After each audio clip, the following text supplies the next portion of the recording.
Assalamualaikum warahmatullahi wabarakatuh. Sebelumnya, mohon izin perkenalkan nama saya Iqbal dengan NIM 0571666237. Saya mahasiswa dari Daerah Jakarta, Program Studi Akuntansi. Saya di sini ingin memaparkan proses terlahirnya Pancasila. Pancasila sebagai dasar negara Indonesia tidak muncul secara tiba-tiba, melainkan merupakan hasil dari proses panjang perjuangan bangsa Indonesia menuju kemerdekaan.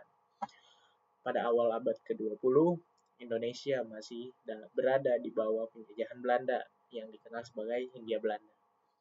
Gerakan nasionalisme mulai bangkit melalui organisasi seperti Budi Utomo, yaitu tahun 1908, Serikat Islam tahun 1912, dan Partai Nasional Indonesia yang bisa disingkat PNI yang didirikan oleh Soekarno sendiri pada tahun 1927.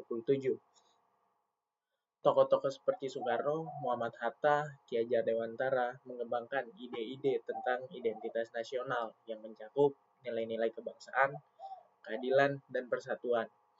Ide-ide ini terinspirasi dari berbagai sumber, termasuk ajaran agama, budaya lokal, dan pemikiran barat, seperti demokrasi dan sosialisme. Pancasila pada dasarnya adalah sintesis dari nilai-nilai tersebut yang mulai dirumuskan sebagai fondasi bagi negara merdeka. Momentum penting dalam kelahiran Pancasila terjadi pada 1 Juni 1945, yaitu ketika Soekarno menyampaikan pidato bersejarah di depan BPUPKI.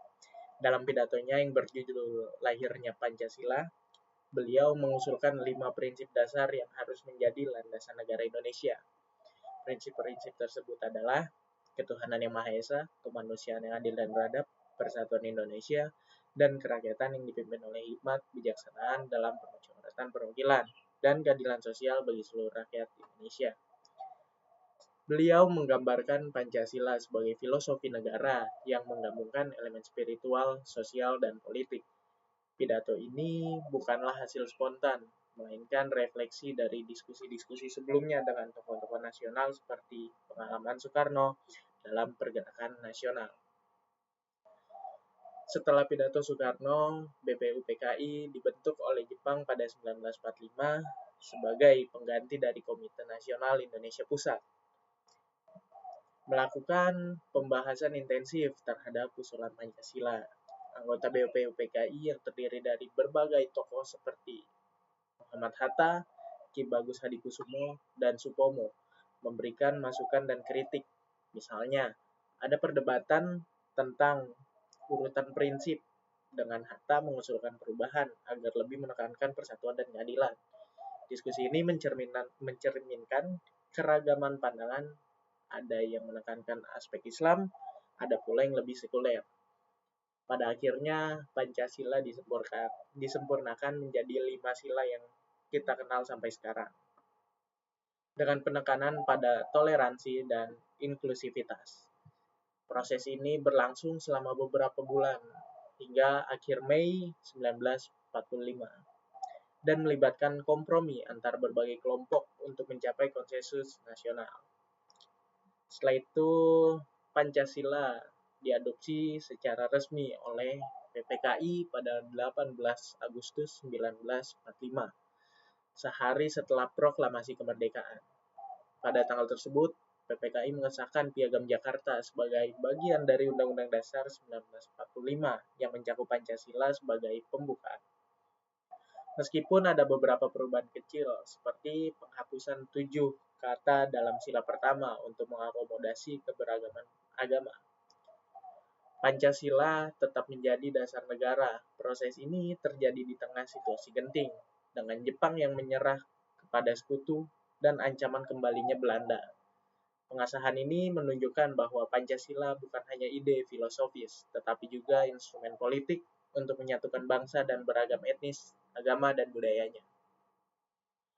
Sejak kemerdekaan, Pancasila telah menjadi pilar utama identitas Indonesia, memandu kebijakan negara dan pendidikan. Pancasila mempengaruhi pembentukan konstitusi, sistem pemerintahan, dan juga nilai-nilai sosial seperti gotong royong dan toleransi. Namun, lahirnya juga mencerminkan tantangan sejarah, seperti upaya menjaga persatuan di tengah perbedaan dalam konteks global. Pancasila sering dipuji sebagai model demokrasi Pancasila yang unik, yang menggabungkan elemen tradisional dan modern. Pancasila dirayakan sebagai hari lahir Pancasila setiap 1 Juni, mengingatkan generasi muda akan pentingnya nilai-nilai tersebut dalam membangun bangsa yang adil dan bermartabat. Proses kelahirannya itu menunjukkan bagaimana sih ide besar bisa muncul dari dialog dan kompromi, sehingga menjadi fondasi bagi satu negara yang bertahan hingga sampai saat ini. Sekian pemaparan dari saya. Bila ada kekeliruan, mohon bimbingannya. Saya ucapkan terima kasih. Assalamualaikum warahmatullahi wabarakatuh.